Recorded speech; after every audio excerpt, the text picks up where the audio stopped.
como isso é fato, é comprovado, algumas mudanças geram alguns desconfortos. Mas é importante nós entendermos o que Deus está fazendo no nosso meio. Amém? Quantos aqui acreditam que Jesus queria vir do céu e morrer pelos pecadores? Quantos acreditam que Jesus queria isso? Eu acredito que não. Não. Ele morreu, mas qual o retorno que ele teve? Ele não queria. Portanto que por 2 vezes ele falou: Pai, se possível, passa de mim esse cálice, mas seja feita a tua vontade. Qual era a vontade dele nesse sentido? Desistir. Mas a vontade do Pai era que ele continuasse, por amor a mim e a você, porque Deus nos ama. Ninguém disse amém.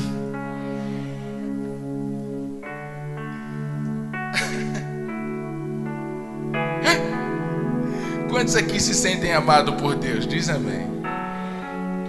Então foi por isso que Jesus disse: Pai, se possível, passa de mim esse cálice, mas todavia seja feita a tua vontade. Não. Então a vontade dele era desistir. Quem gosta de sofrer, cara? Ninguém gosta de sofrer. Mas Jesus, ele não sofreu porque ele quis. Ele sofreu porque o amor do Pai estava nele. O amor do Pai iria nos alcançar através dele. Por isso que ele foi até o fim. Quantos aqui já não desistiu de ser crente? Eu sou o primeiro. Levanta a mão, fala sério. Você nunca... vem com essa história de que nunca pensou em desistir de ser crente. É fofoca, é isso, é briga, é disse-me-disse, é confusão. Precisamos aprender a ser uma igreja que viva de acordo com o que Jesus nos ensinou. Jesus nos ensinou que o reino de Deus, ele é paz, justiça e alegria. Paulo fala isso lá em Romanos. Mas Jesus ensinou uma coisa pra gente: bem-aventurado vocês serão, quando que por causa do meu nome vocês serão injuriados, vocês serão perseguidos, vocês serão difamados, serão caluniados, serão, enfim, maltratados por causa do meu nome. Vocês têm que ser felizes por causa disso. Sabe por quê? Porque vale a pena pagar um certo preço. Preste atenção, pagar um certo preço. Que preço? De talvez perdoar alguém por amor a Jesus. Não é o preço de você fazer um sacrifício, é o preço da gente reconhecer aquilo que nós ganhamos nele, o perdão dos nossos pecados, que nos ensina a perdoar o pecado do próximo, que nos ensina a amar o próximo. Isso é tão difícil para a igreja atual, entender esse princípio bíblico de Jesus de amar o próximo. Mas a gente hoje vai ser ministrado por uma palavra, a continuidade daquela palavra de semana passada. A igreja de Jesus é assim. E a gente vai ver o quanto Jesus nos amou e o quanto Ele nos deu, o quanto Ele nos abençoou como igreja. Por isso que eu brinco, a igreja está aqui ou já foi embora? A igreja foi embora, 90% da igreja foi embora. Vamos fazer um exercício aí para acordar. Levanta o braço assim. Fala assim: sai, preguiça.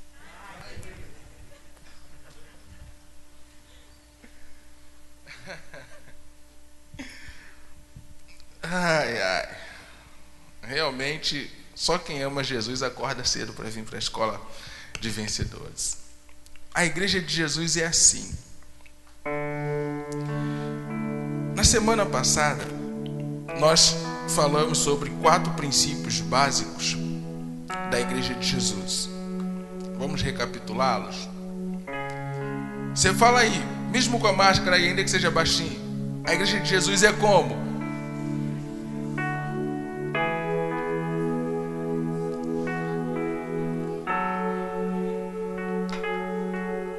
A igreja de Jesus é assim: cheia do Espírito Santo, é dedicada ao ensino da palavra, é acolhedora e é uma em tudo.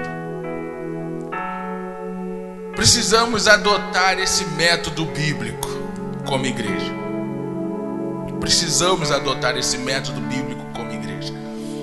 Por quê? Porque Porque senão a gente se desconfigura como igreja. A nossa identidade como igreja. Por que eu falo isso? Jesus, ele, Espírito Santo, Jesus, ele era dedicado à palavra. Jesus, ele acolhia as pessoas. E tudo que Jesus tinha, ele compartilhou com as pessoas. Olha só que lindo. Jesus não era cheio do Espírito Santo, sim ou não? Jesus não se dedicava à palavra, sim ou não? Jesus não acolhia as pessoas, sim ou não? Jesus, ele não compartilhou com as pessoas o reino de Deus, sim ou não? E por que a igreja às vezes não consegue entender isso? Que Jesus fez e nos entregou para que fizéssemos também, como igreja. Então, hoje, nós vamos ver a origem de tudo isso. Como começou. Não foi propositalmente que aconteceu para falar tudo aquilo. Mas eu aproveitei essa oportunidade que o pastor me deu para estar ministrando hoje pela manhã de novo, para justamente trazer para vocês esse conhecimento. Trazer para vocês, talvez, algo que está na Bíblia, você já leu, já foi ministrado aqui, mas talvez você não teve uma compreensão, talvez você não percebeu o que está embutido nessa palavra, o que está embutido nesse texto, a revelação de Jesus em relação à minha e à sua vida embutido nesse texto. Então nós precisamos ver a origem de tudo isso que a igreja é possuidora, a origem de tudo isso que a igreja tem como herança em Jesus Cristo. Porque a igreja de Jesus, ela não é uma instituição fraca, falida, sem mérito, despreparada, sem direção. Enfim, a igreja de Jesus não é isso. A igreja de Jesus, ela é o poder de Deus na terra. 3 pessoas entenderam o que eu falei.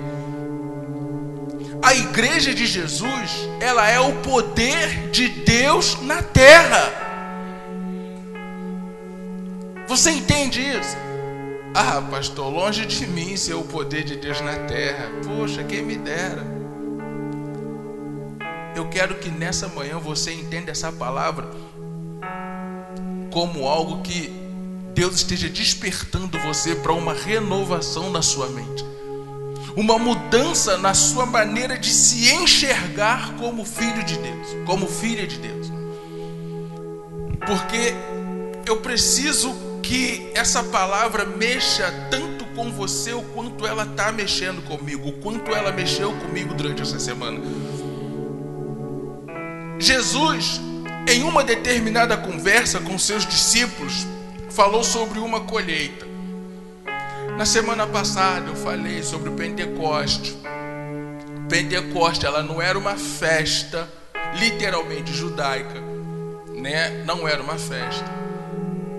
Essa festa, ela passou a ser intitulada por esse nome por causa dos gregos, que significa 50. E naquele dia estava iniciando, sim, a festa das colheitas, que ela durava 7 semanas. Mas Jesus, ele já tinha falado sobre essa festa, sobre essa colheita em uma conversa com os discípulos. O Rodrigo, ele abriu aqui o culto falando sobre João capítulo 4, da mulher samaritana. Quantos conhecem essa história? Jesus e a mulher no poço de Jacó, a mulher samaritana, a primeira missionária da história. Jesus quebrando paradigmas, quebrando protocolo. Jesus fazendo aquilo que os judeus não podiam fazer, conversar com uma mulher, e justa mais uma mulher de uma outra nação, né, de uma outra região, porque ela era samaritana, eles não se combinavam, não se davam, não eram assim muito amistosos, não eram muito amigos. Mas Jesus naquele momento ali começou uma conversa com aquela mulher e enfim, você conhece a história. Só que enquanto Jesus estava conversando com aquela mulher, os discípulos de Jesus não estavam perto. Mas teve uma hora que eles chegaram. Os discípulos de Jesus se aproximaram. Foi quando eles se admiraram do que Jesus estava fazendo, puxaram uma conversa com Jesus, e Jesus então começou a explicar para eles o motivo. Então, João capítulo 4, do versículo 35 ao 38, Jesus então diz para eles o seguinte: vocês não dizem, daqui a 4 meses haverá a colheita? Eu lhes digo, Jesus fala, abram os olhos. Olha essa expressão de Jesus: abram os olhos. Os discípulos não estavam conversando com Jesus com os olhos fechados para Jesus falar isso. Jesus pede para que aqueles homens abrissem não os olhos naturais, mas os olhos espirituais. Porque o que Jesus traria para eles como uma revelação seria algo que eles não estavam vendo com os olhos naturais, mas eles precisavam enxergar. Jesus diz assim, abram os olhos e vejam os campos. É claro, numa região praticamente isolada, não tinha campo. Não tinha campo.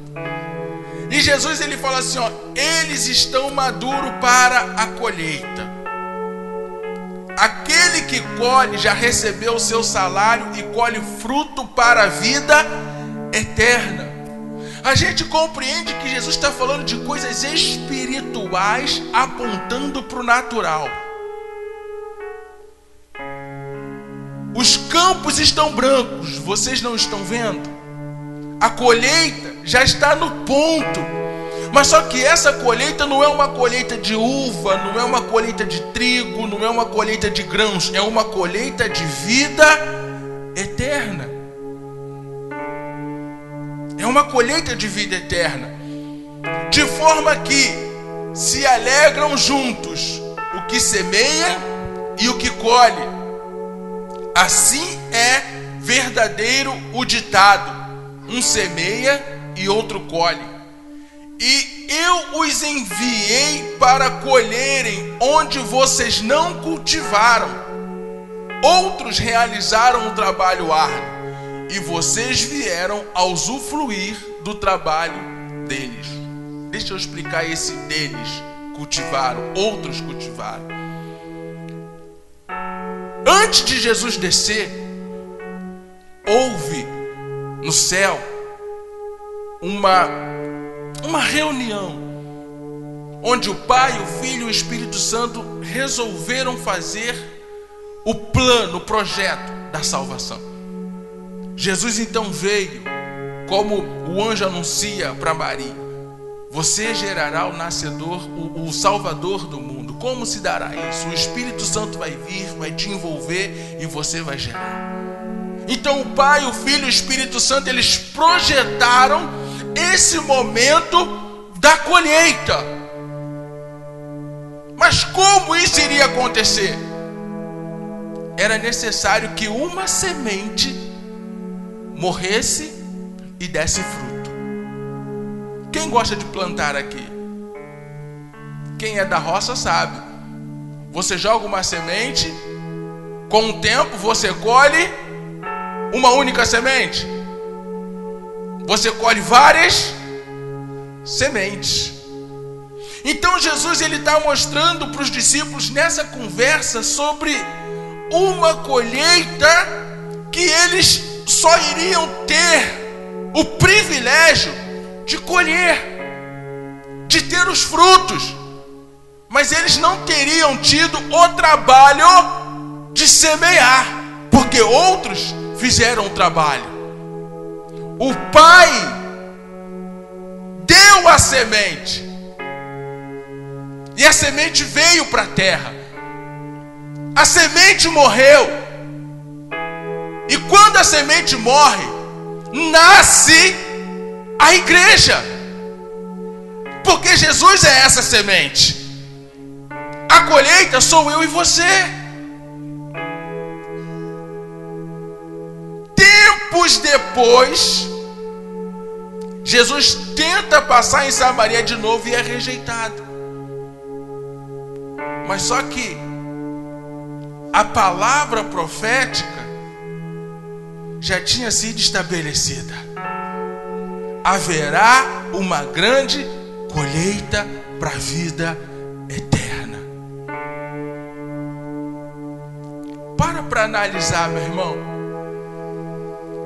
Jesus, ele não quer simplesmente que eu e você façamos parte de um ministério, façamos parte de uma igreja, façamos parte de uma liderança, sentemos num banco, recebamos uma boa palavra, cantemos, tocamos, enfim. Jesus não quer só isso. Jesus quer que nós abramos os nossos olhos e enxerguemos aquilo que está por vir. Porque se eu olhar só para o que está diante dos meus olhos, eu só vou ver as coisas que vão impedir de eu avançar, que vão impedir de eu ir além, que vão impedir de eu conquistar. Então nessa manhã eu declaro uma palavra: abra os olhos espirituais de todos aqui, Espírito Santo, para que vejam a colheita que está por vir. É como aquele moço de Eliseu no monte. Senhor, olha só, estamos cercados, um exército muito numeroso. E Eliseu sentado, relaxado, tranquilão, descansando no Senhor. Fala assim: você não está vendo, cara? O que, Eliseu? É um monte de gente aqui com lança, espada, escudo, cavalo para todo lado. E Eliseu fala assim: Senhor, abre os olhos dele para que ele veja. E aquele moço viu uma montoeira de anjos em volta dele, de Eliseu, e ele ficou assim: uau! Ou seja, nem tudo que está diante dos nossos olhos é a realidade, porque a realidade da igreja, ela não está naquilo que estamos vendo, ela está naquilo que nós não estamos vendo. A realidade da igreja não está naquilo que estamos vendo, está naquilo que nós não estamos vendo. Por isso é necessário ter os olhos de Jesus para enxergar aquilo que não é visível pelos olhos carnais. E aí Jesus então ele bate esse papo falando sobre essa colheita. Por quê? Porque Jesus já estava enxergando o que os discípulos não estavam enxergando. Por isso que ele disse: abram os olhos e vejam. Tem discípulo de Jesus aqui? Tem olhos abertos para você nessa manhã, meu irmão. Olhos abertos para você nessa manhã, minha irmã. Homem de Deus e mulher de Deus tem que enxergar além.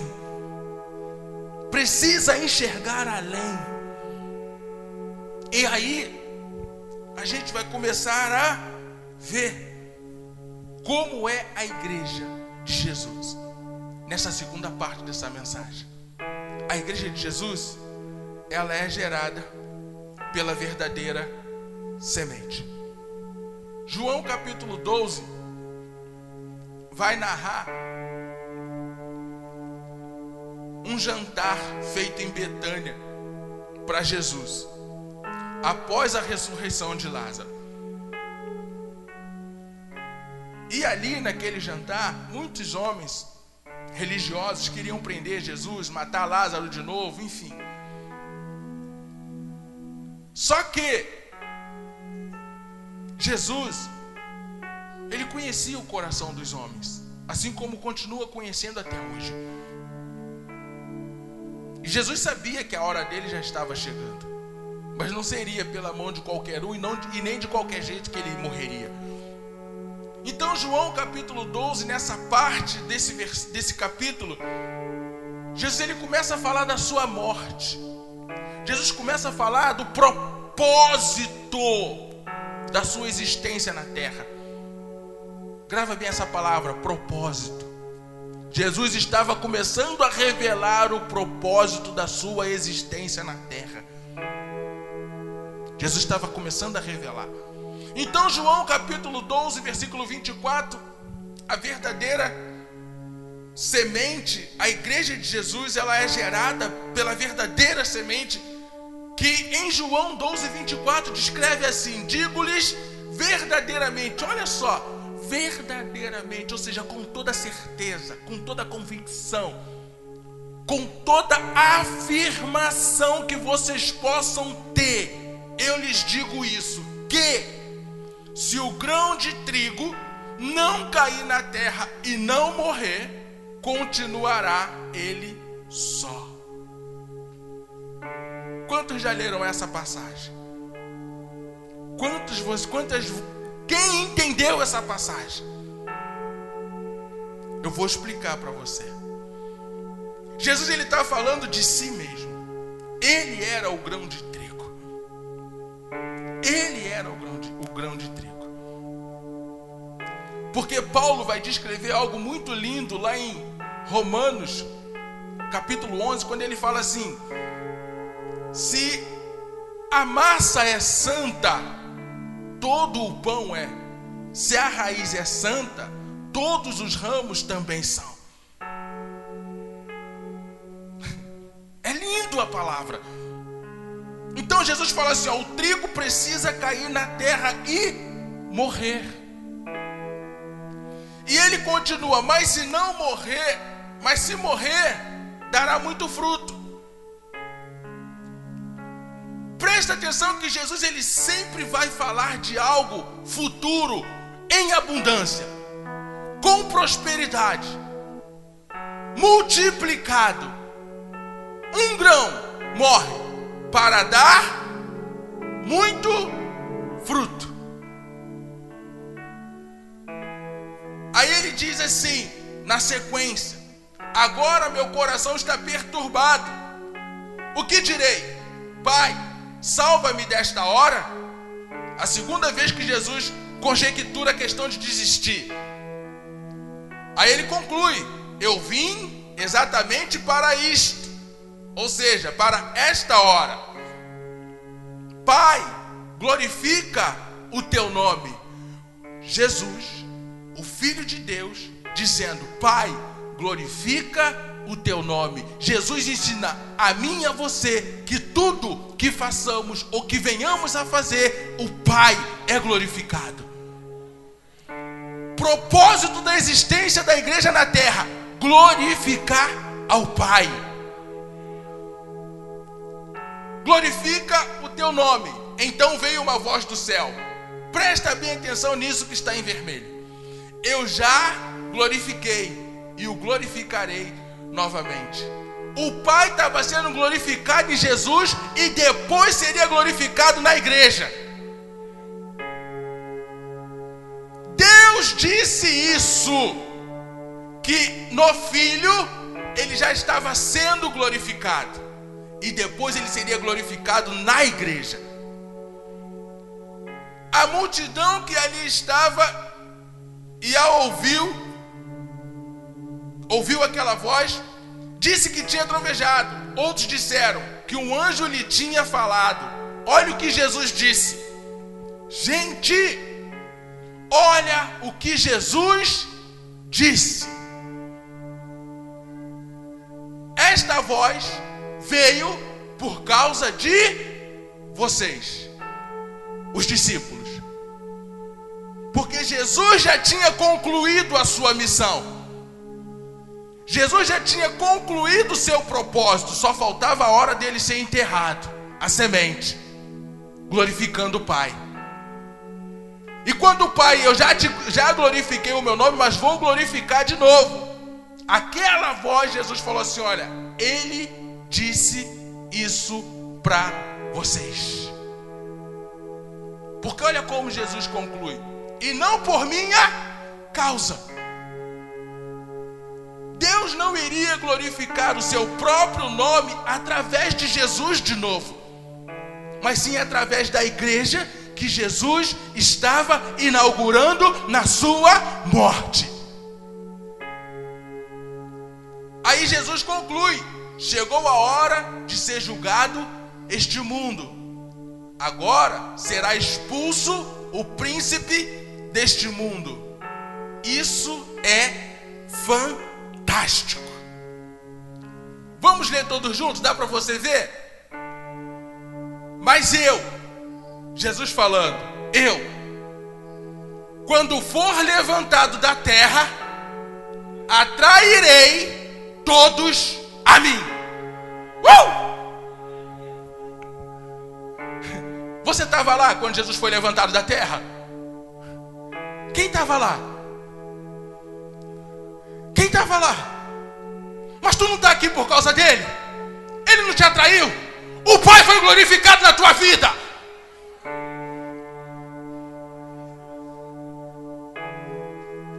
Jesus disse: mas eu, quando for levantado da terra, atrairei todos a mim. O Célio, o Eberson, o Alexandre, a Célia, a Edna, o José, o Lucas, a Creuza, a Rosana, a Maria, todos. Não deixou ninguém de fora. Todos ele atraiu a ele, glorificando assim o Pai através da nossa vida.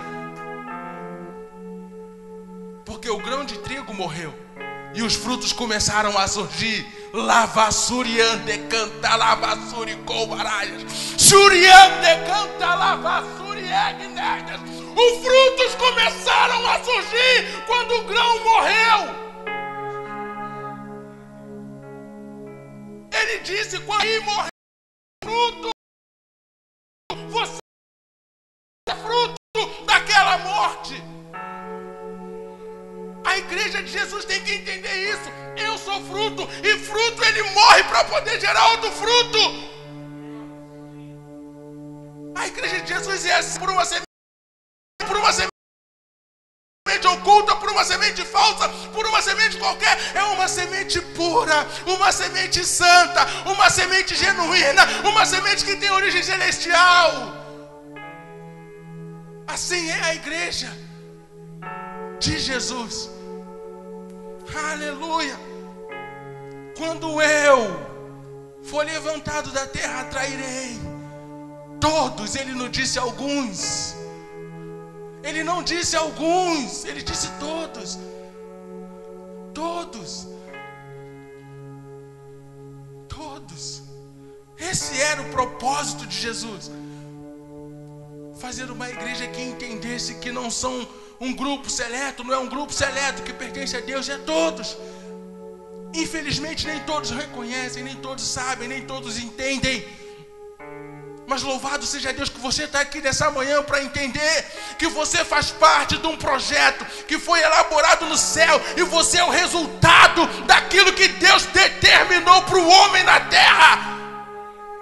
Eu sou o resultado daquilo que Deus determinou para o homem na terra. Ser atraído pela cruz de Cristo. Ser atraído pela cruz de Cristo. E aí, observem que Jesus fala sobre um grão de trigo que morre, porém dá muitos frutos. Fala assim: eu sou esse fruto. Seja convicto, cara, eu sou esse fruto. Você é esse fruto. A igreja é esse fruto. A igreja é esse fruto. Lembra que na conversa Jesus falou com os discípulos: olha só, vocês vão colher onde vocês não semearam. Vocês vão colher onde vocês não semearam. Mas Jesus disse para aqueles caras: olha só, vocês vão ficar 10 dias aqui confinados, buscando a minha presença. No dia que vocês forem revestidos, do meu poder, vocês vão ser minhas testemunhas. E o testemunho deles, a gente viu semana passada, rendeu 3.000 almas para Jesus. Os frutos começaram a surgir a partir dos frutos primários. Os discípulos foram os frutos primários. E quando eles começaram a testemunhar, outros frutos surgiram, outras colheitas aconteceram. E Jesus disse: eu vou dar para vocês uma colheita, não uma colheita para fazer vinho, trigo, pão, não, mas é uma colheita de vida eterna. Uma colheita para a vida eterna. Lá em João capítulo 4, Jesus já estava profetizando o dia de Pentecoste. Em João capítulo 4, Jesus já estava falando de um dia duro. Precisamos entender a igreja. Ela vive hoje, mas almejando o futuro. O escritor aos Hebreus disse: se hoje ouvir a voz de Deus, não endureça o vosso coração, porque se endurecer hoje, não vê o futuro. Se endurecer hoje, não vê o futuro. Mas se você entender, receber a palavra, deixar ela entrar, germinar, frutificar, o futuro vai ser brilhante. O futuro vai ser próspero, o futuro vai ser de grandes colheitas. O futuro vai ser abençoado. Porque o que Jesus disse para aqueles caras, Jesus cumpriu com algo sobremaneira extraordinário. E isso Jesus quer fazer na primeira igreja batista da Rocinha. Mas Ele primeiro quer que o povo entenda o seu propósito na terra. Precisamos entender o nosso propósito aqui como igreja. Como eu disse no início, não é só sentar, ouvir. Não é só falar. Não é só cantar, tocar. Primeiro passo, se amarem. Se amarem. Eu disse, eu preciso fazer essa reformulação, recapitulação. No céu, Deus já tinha um projeto de amor pela minha vida. No céu, Ele já tinha um projeto de amor pela minha vida. E Ele disse: Espírito Santo, você é o primeiro, entra lá em Maria. E eu vou nascer encarnado. Mas no final das contas vai ser um segundo, o último Adão que vai morrer. Porque o primeiro falhou na missão. Mas o segundo eu tenho certeza que não vai falhar. E Ele disse lá em João 12:24: Pai, é chegada a hora, mas que se cumpra aquilo que foi determinado na eternidade. Porque que o que foi determinado na eternidade resume em minha morte. Se isso não acontecer, não vai ter fruto. Onde estaríamos nós se esse projeto celestial não tivesse concluído com sucesso? Não tivesse consumado-se com sucesso? Onde nós estaríamos? De que salvação nós participaríamos? Então a gente precisa entender o amor de Deus por nós. E precisamos entender que esse amor precisa se expandir em toda a igreja, em todo o corpo de Cristo. Desde o pequenininho Theo até o mais maduro da igreja. Desde o que tiver, que tem alguém grávido aqui, até desse bebê que vai nascer, até o mais maduro da igreja. Se não for esse amor, esquece a manifestação do Espírito Santo de Deus. Se não for por intermédio dessa graça, desse favor imerecido que nós alcançamos de Deus, esquece a manifestação. Porque Deus é amor, Jesus nos amou e precisamos manifestar esse amor. Não é um amor de boca, é um amor de prática, de obra.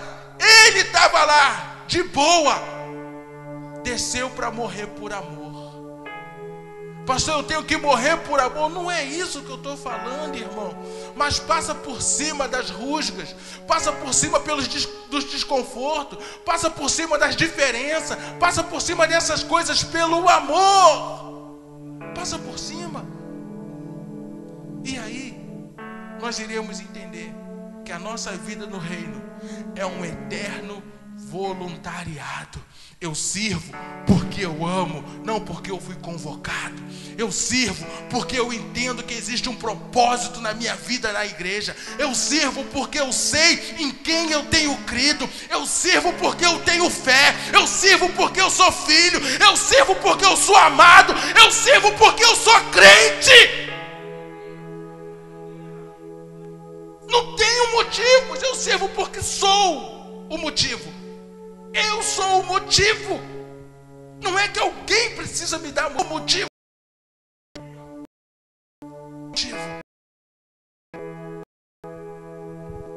Então observem que Jesus fala: se um grão de trigo não morrer, ou seja, se morrer dá muito fruto. Nós somos o fruto. Eu sou esse fruto. Eu sou esse fruto. Que frutos são esses? A nível de igreja, agora falando das manifestações daquele poder que desceu em Pentecoste. Que frutos são esses? Vidas salvas. Você é esse fruto. Quem é salvo? Diz amém. Amém, você é salvo. Que frutos são esses? discípulos cheios do Espírito Santo. Você é discípulo? Seja cheio do Espírito Santo, aleluia. Que frutos são esses? Uma igreja potencialmente relevante na sua localidade. Cara, se você quer que a igreja seja conhecida na Rocinha, seja você potencialmente relevante nessa comunidade. Pastor, como eu vou conseguir isso, pastor? Entenda.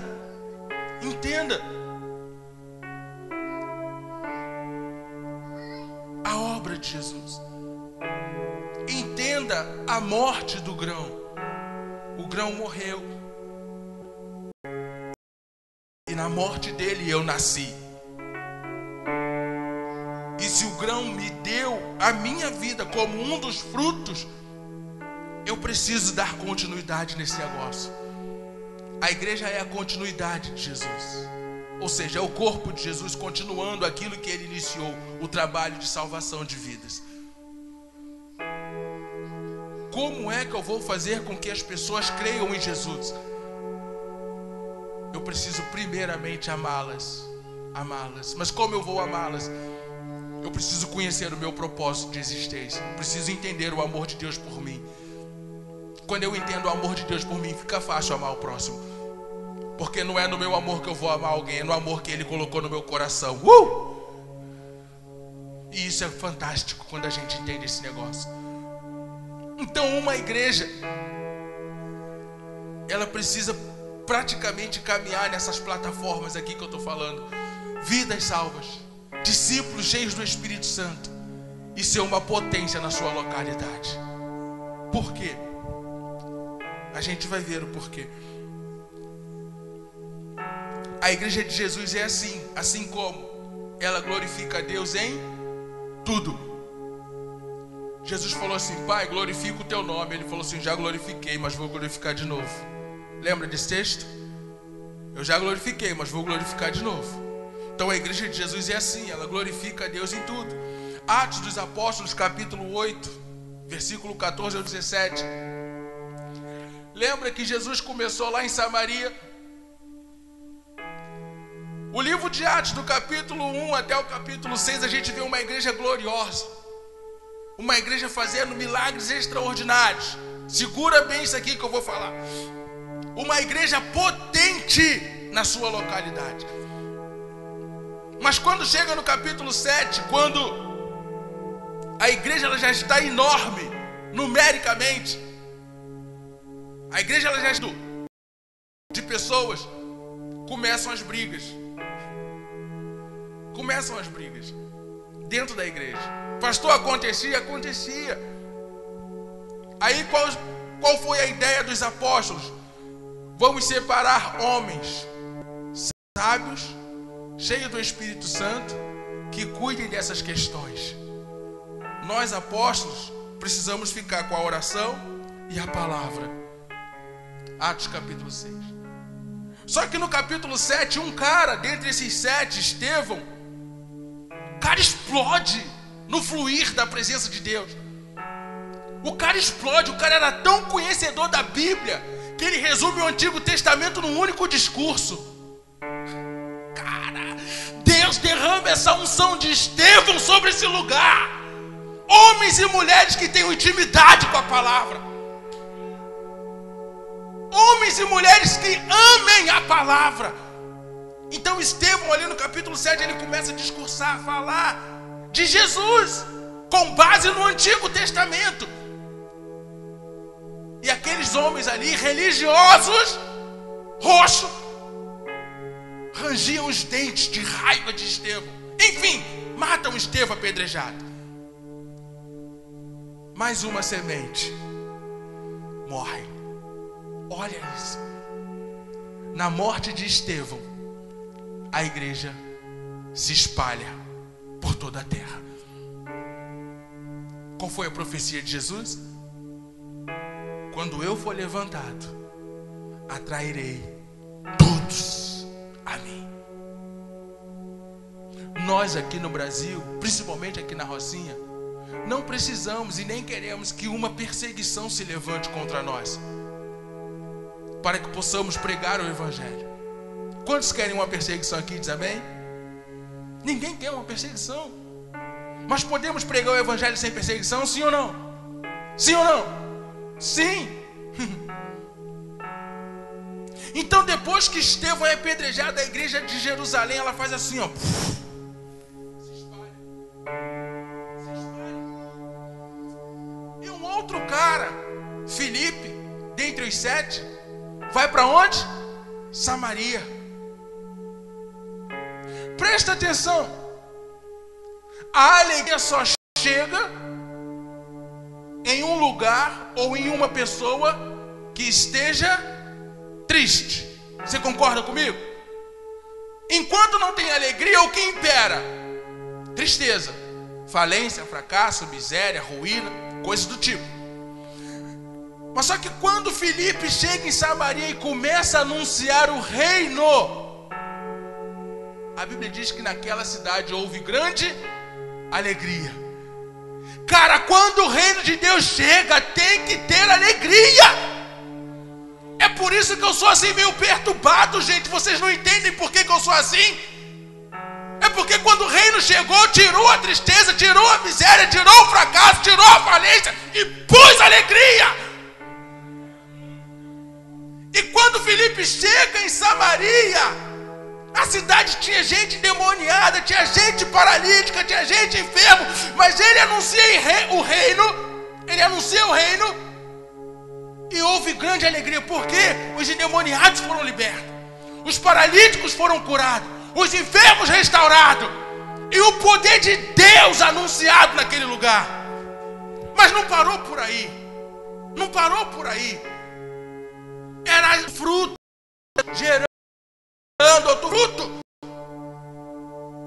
A igreja de Jesus se movendo como não. Aí olha só, Atos 8,14. Os apóstolos em Jerusalém, ouvindo que Samaria havia aceitado a palavra. Quantos querem que a Rocinha aceite a palavra? Quantos querem que a Rocinha aceite a palavra? Se levanta como Filipe nessa manhã aqui. Os apóstolos de Jerusalém, ouvindo que Samaria havia aceitado a palavra de Deus, enviaram para lá quem? Pedro e João. Quem estava nos primeiros dias da igreja primitiva? Pedro e João. Quem foi às 3 horas da tarde para a oração e levantou um paralítico? Pedro e João. Quem foi preso pelas autoridades religiosas em Atos capítulo 4? Pedro e João. Quem fez com que o Espírito Santo descesse de novo sobre a igreja? Pedro e João. Quem estava com Jesus em Samaria?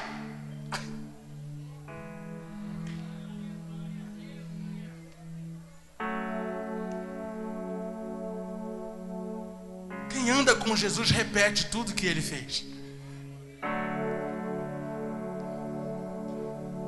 A igreja de Jesus, ela é assim, ela glorifica a Deus em tudo. Ela glorifica a Deus em tudo. Os apóstolos em Jerusalém, ouvindo que Samaria havia aceitado a palavra de Deus, enviaram para lá Pedro e João. Estes, ao chegarem, oraram para que eles recebessem o quê? O Espírito Santo. Pois o Espírito ainda não havia descido sobre nenhum deles. Tinham apenas sido batizados em nome do Senhor Jesus. Cara, tem muito disso nas igrejas. Eu não sou contra o batismo, muito pelo contrário, é uma ordenança de Jesus batizar nas águas. Mas Jesus, ele não quer só uma igreja batizada nas águas. Ele quer uma igreja batizada no fogo e no Espírito. Porque João disse: aquele que vem depois de mim vos batizará com o Espírito Santo e com fogo. Aquele que vem depois de mim vos batizará com o Espírito Santo e com fogo. Jesus batiza ainda hoje. Jesus batiza ainda hoje. Jesus batiza ainda hoje. Mas ele precisa encontrar corações disponíveis. Aqueles homens estavam ali, receberam a palavra e foram batizados. Tá bom? Não tá bom não. Não tá bom, pastores, não tá bom. Uma igreja só salva não tá bom. Uma igreja tem que ser salva e poderosa no Espírito Santo de Deus.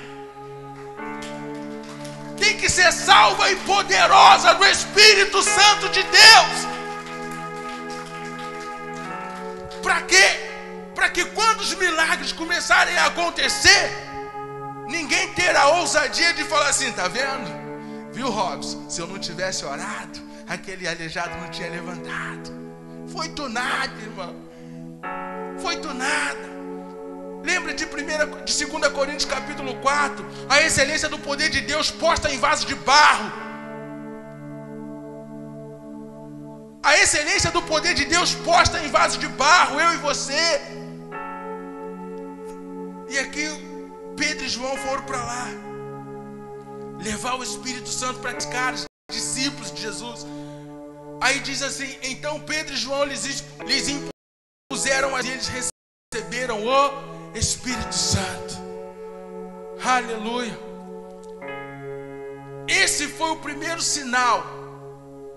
Depois que Samaria recebeu a palavra, depois que Samaria foi liberta. Gente, vamos entender esse negócio. Não precisamos brigar contra Satanás. Precisamos estar cheios do Espírito Santo e falar a palavra de Deus. Porque lembra que Jesus falou em João lá 12: eu vou morrer e vou varrer os demônios desse lugar. Mas uma igreja potencialmente relevante na sua localidade não tem inferno que resista. Não tem. Saberemos sim, como em Atos 8. Presta atenção, precisamos ser bem claros.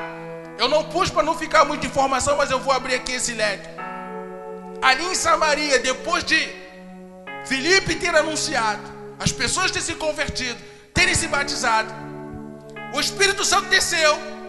Tinha um cara, Simão, o mágico, encantador, adivinhava o futuro, não pelo poder de Deus, pelo poder de Satanás. Quando ele viu que Pedro e João tinham poder para liberar o Espírito Santo sobre as pessoas, ele falou assim: gente, quanto é que eu pago? Quanto é que eu pago para receber esse poder? Quanto é que eu pago? Toma aqui, Pedro, segura aqui na encolha, no sapatinho, pega aqui. Pedro falou assim: olha, vai você e o teu dinheiro para a maldição, porque julgaste conquistar as coisas de Deus com grana. Com grana não se compra o reino, com grana não se compra o poder de Deus. E Pedro falou assim: olha, se arrependa desse teu pecado, para que talvez você tenha direito nessa herança. Aquele cara começou a chorar. A Bíblia não diz que ele chorou, eu estou conjecturando, porque quando a palavra de Deus entra confrontando, a gente se vê por dentro. E o Simão mágico se arrependeu. Se arrependeu e começou a seguir Pedro e João. Olha só que lindo. Se arrependeu e começou a seguir. Iremos até encontrar umas resistências igual a Simão. Iremos. Mas se nós estivermos cheios da palavra, dirigidos pelo Espírito Santo, até o maior bruxo da Rocinha se converte a Jesus. Até o maior bruxo da Rocinha se converte a Jesus. Então a gente vê aqui Pedro e João glorificando a Deus com as suas vidas, levando vida, Zoe, até outros discípulos. Aonde? Em Samaria. Qual foi a profecia de Jesus? Qual foi a profecia de Jesus? Vocês vão colher muitos frutos aonde vocês não semearam. Vocês vão colher muitos frutos aonde vocês não semearam, e frutos para a vida eterna. Cara, e foi coisa mais linda do mundo que aconteceu em Samaria. Atos capítulo 9. Pedro, ele estava numa cidade em Lida. Pedro sai de Jerusalém para fazer uma visitinha às células. Eu vou nomear isso como células. Pedro sai de Jerusalém para fazer uma visita às células. E chega numa determinada casa, ele encontra um discípulo chamado Ananias, há 8 anos, entrevado numa cama. 8 anos. 8 anos. Sabe o que o Espírito Santo falou comigo? Claramente nessa palavra. Tem muitos discípulos, meu filho, que estão entrevados, não querem andar, porque ainda não entenderam o propósito da sua existência. Eu falei, então eu preciso falar isso. E Pedro, quando chega em Lida, ele fala assim: Enéas, Jesus já te deu saúde. Pedro não ora por Enéas. Enéas, em nome de Jesus, Enéas, Não, porque Enéas já conhecia a palavra, ele só tinha esquecido. Ele já era discípulo de Jesus, mas ele tinha esquecido a palavra.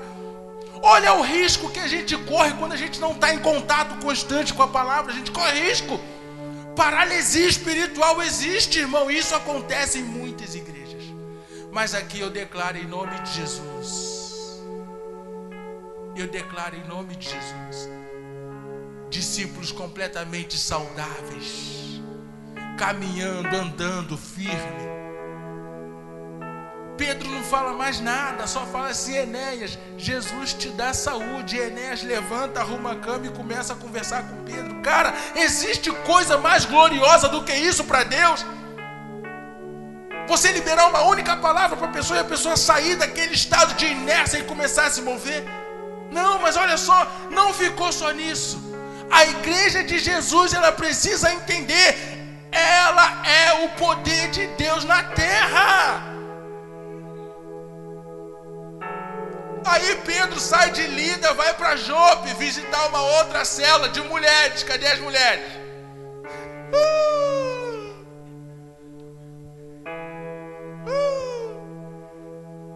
Aí Pedro chega em Jope.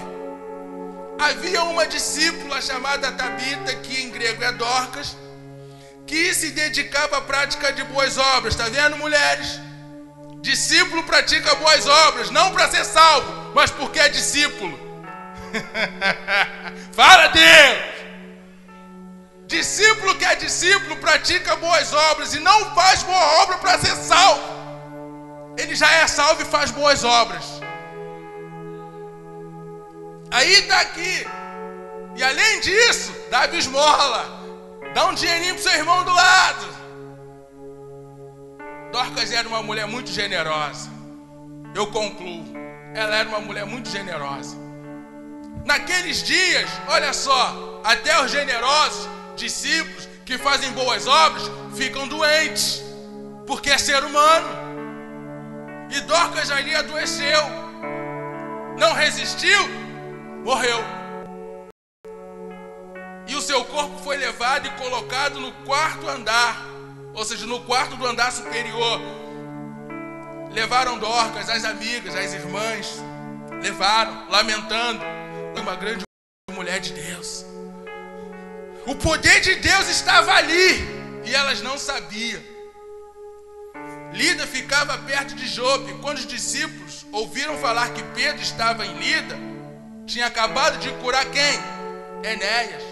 Disseram: chamem Pedro, precisamos dele, precisamos de Pedro, e diga para que ele não demore em vir até nós. Pedro foi com eles e quando chegou ali foi levado para o quarto do andar superior. Todas as viúvas, tinha viúva de mar naquele lugar. Graças a Deus aqui não tem nenhuma. Rodearam chorando, mostrando-lhe os seus vestidos. Ela era uma ótima costureira. Tem costureira aqui? Deus abençoe os irmãos, querida. Deus prospere você na sua profissão. Mostrar os vestidos, as roupas que Dorcas tinha feito quando ainda estava com elas. Pedro mandou que todos saíssem do quarto agora, não precisava mais de multidão. Existem coisas que a igreja vai fazer no oculto, sabe por quê? Porque Deus é revelado nesses negócios aí. Todo mundo era discípulo, todo mundo estava com Dorcas, todo mundo estava ali, mas na hora de manifestar a glória de Deus tem que sair todo mundo, fica só o homem de Deus e aquela exposição do milagre ali para acontecer a manifestação da glória de Deus. E Pedro então foi para o quarto, tirou todo mundo, ajoelhou-se. Olha a diferença. Olha a diferença. Com Enéas, Pedro não orou. Com Enéas, Pedro não orou. Mas olha com Dorcas. Olha só. Ajoelhou-se e depois que ele orou, o que ele fez? Voltando-se para a mulher morta, disse: Tabita, levante-se. E morto escuta, gente. Morto escuta. Mas Pedro tinha conhecimento de que quando você está cheio do Espírito Santo, até a morte tem que largar aquele corpo e a vida volta pelo poder do nome de Jesus. Pedro teve essa experiência com a filha de Jairo. Quantos lembram disso? Não deixem ninguém entrar. Só vai entrar eu, Jesus, Pedro, Tiago e João. E a Bíblia diz que a filha de Jairo estava... Igreja, que haja uma unção extraordinária de milagres nesse lugar. Que haja uma unção extraordinária do poder de Deus sobre cada um de nós. Para cada ocasião, o Espírito Santo nos dirá naquilo que precisamos fazer. E Pedro então orou, disse: Tabita, levante-se. Ela abriu os olhos e, vendo Pedro, sentou-se. Então a gente percebe o seguinte: como é que é a igreja de Jesus hoje? Como é a igreja de Jesus hoje? Vem aqui, canta, dança, pula e tal, se alegra. Eu não sou contra, eu amo isso, eu gosto disso, eu faço isso. Aonde está manifestada ou revelada a glória de Deus nisso tudo? Aonde está? Aonde está? Já estamos há quase 4 anos na administração da igreja. Eu, pastor Emerson, agora junto com o pastor Robson. Mas o que nós estamos buscando e estamos falando frequentemente é que a igreja sem o poder do Espírito Santo não vai a lugar nenhum. Sabe por que a igreja hoje não quer se expor ao poder do Espírito Santo? Porque tem que abrir mão de si mesmo para viver o extraordinário de Deus. Abre mão da sua própria vida para viver aquilo que Deus quer que vivamos. Agora é um minuto de reflexão. É um minuto de reflexão, um momento de reflexão. Como é que você se avaliava como igreja de Jesus? Como é que você se via como igreja de Jesus? Jerusalém continuou em Jerusalém, mas Pedro, como igreja, saiu fazendo milagre. Filipe, como igreja, saiu fazendo milagre. Estevão, como igreja, foi apedrejado, morto, porque estava falando com veemência a palavra de Deus.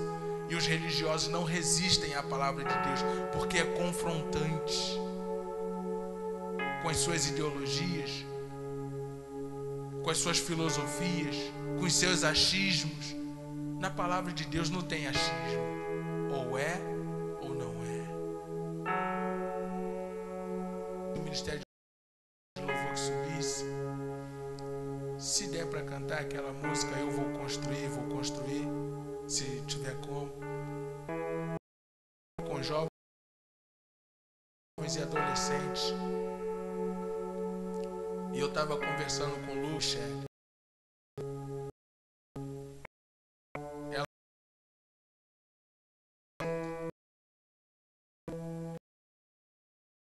E corpo de Cristo, precisamos fazer o que Cristo fez. Isso é fato. Em João, capítulo de número 6, Jesus multiplica pães e peixes. Tem 65 versículos esse capítulo. 65 ou 68, não me recordo agora. Mas quando chega na metade do capítulo, Jesus começa a falar. As pessoas que estavam com ele não suportaram e foram embora. Vocês acham que Jesus chamou de volta? Jesus virou para os que estavam restantes ali e falou assim: vocês não vão acompanhar aquela tropa? Aí Pedro, meio que tremendo, meio que medo, falou assim: para onde nós iremos, Jesus? Se só tu tens a palavra de vida eterna. Aí eu lembro desse versículo, porque é o versículo 63, aí eu lembro dele. Então Pedro fala isso para Jesus: para onde iremos? Se só tu tens a palavra de vida eterna. Ou seja, Jesus não vai atrás de ninguém que o abandona por causa da palavra. E essa igreja é uma igreja que ama a todos, mas quem quiser abrir mão de ser edificado na palavra para procurar os seus próprios interesses, fica à vontade. Porque Jesus quer uma igreja firmada na palavra. Por que Pedro fez o que fez? Ele conhecia a palavra. Se eu e você não construir a nossa vida com base na palavra, nós estamos perdendo tempo dentro da igreja. Estamos perdendo tempo. E a palavra nos ensina que devemos respeitar, obedecer e amar. Se eu e você entender esses 3 princípios básicos, seremos uma igreja potencialmente relevante nessa comunidade. Se nós entendermos isso, eu queria que você ficasse de pé. Eu queria que você fizesse dessa canção a sua oração. Faz dessa canção a sua oração.